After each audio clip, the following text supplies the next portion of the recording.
Hey everyone, welcome to my channel. So today's topic is peptic ulcer. We have completed the gastric acid secretion and the regulation part, especially the paracrine regulation. So in this video, we'll be talking about how basically ulcer occur, what are different pathogenesis of ulcer, what are causes of ulcer, and some treatment plan. Okay, so let us start. Peptic ulcer. So peptic ulcer, what is that? The ulcer can be in stomach area or can be in duodenal area if we see. And what is ulcer? Basically the mucosa is broken down. If you can see, this is the epithelial lining, and this mucosa is basically damaged and leading to inflammatory mediators below it, right? So this is ulcer. Okay, and what is ulcer? If you define ulcer, breakdown of mucosal epithelium of stomach or duodenum. Mind it, it can be in duodenum also, right? Peptic ulcer. So let's see. So pathogenesis of peptic ulcer. Before reading that, there can be various causes of peptic ulcer. It can be the major cause, the most important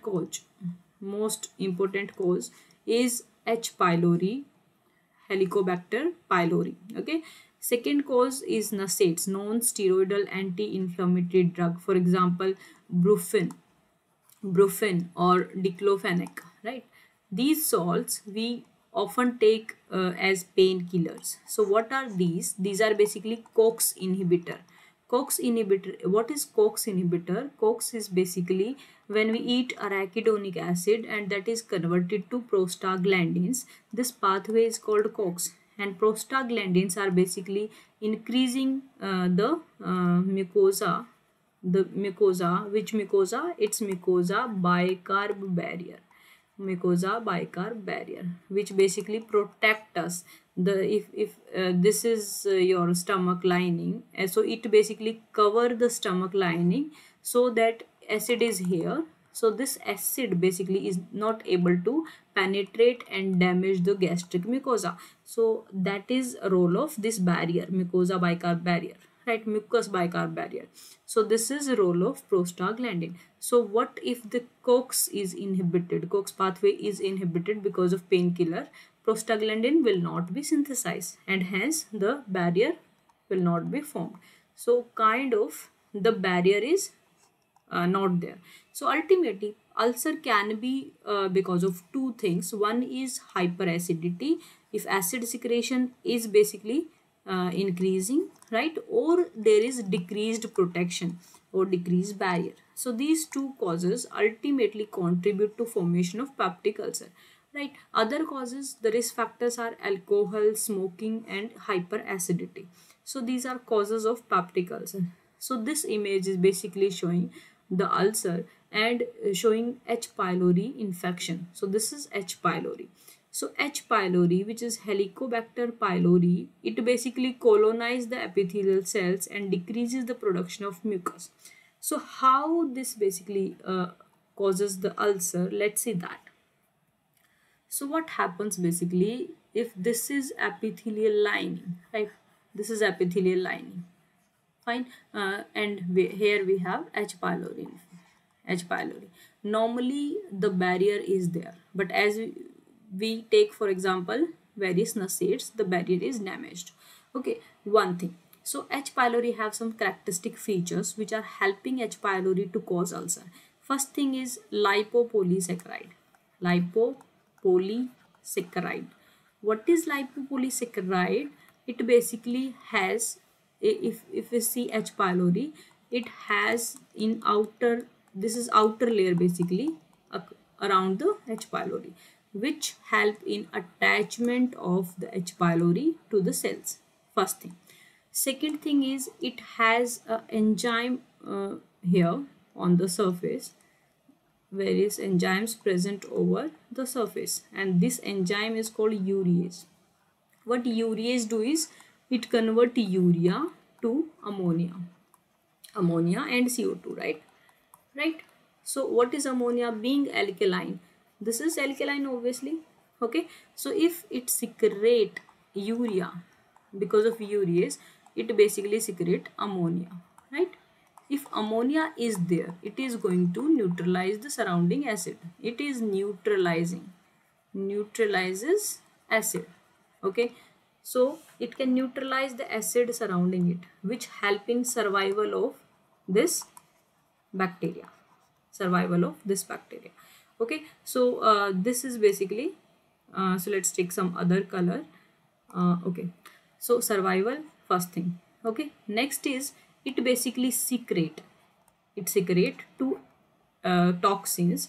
One is CAG-A and other is VAC-A. What CAG-A does is, so it has neutralized. Now the neutral, after neutralization, it can penetrate easily downward, right? This way. Now what happens is, once it become near to the mucosal epithelium, it secrete two toxin, CAG-A and VAC-A. So what CAG-A does first? CAG-A basically secrete interleukins, and we know that interleukin is inflammatory mediator. Inflammatory mediators. So here basically in these cells, because of CAG-A, ultimately inflammation occur. Inflammation of the mucosa occur. Okay, inflammation of the mucosa. So inflammatory mediators penetrate from the blood vessel, they basically come to this site. Fine. Once this happen, what VAC-A does is, VAC-A, if this is the epithelium, okay, and having infiltration of the all inflammatory mediators, what it does is it start apoptosis of these cells. Apoptosis of these cell and ultimately cause the mucosal injury. Mucosal injury, right? So because of that, there is vacuoles like, the cells become vacuoles like, okay, and causing ultimately ulcer. Now because of these vacuoles like structure, so this is the vacuoles like structure formed, and here we have some acid.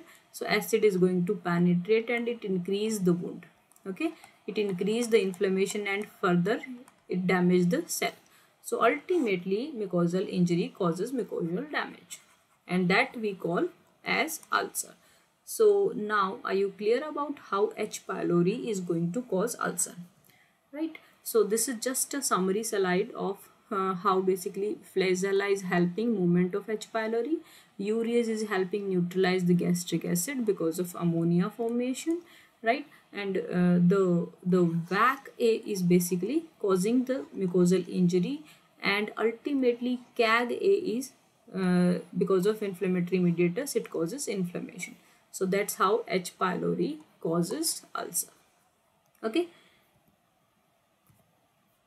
Now what ulcer can complicate to? So complications are, they can bleed. Okay, there can be hematemesis. What is hematemesis? Basically blood in vomiting, blood vomit. Okay, so and there can be melena, which is blood in stool. When blood in stool is there, melena. So melena will be most common in duodenal ulcer, and hematemesis, blood in vomiting, is most common in gastric ulcers, right? You when you will eat food, gastric ulcer, there will be more pain because of ulcer, right? But duodenal ulcer, when we talk about, there is reduction in pain when we eat food.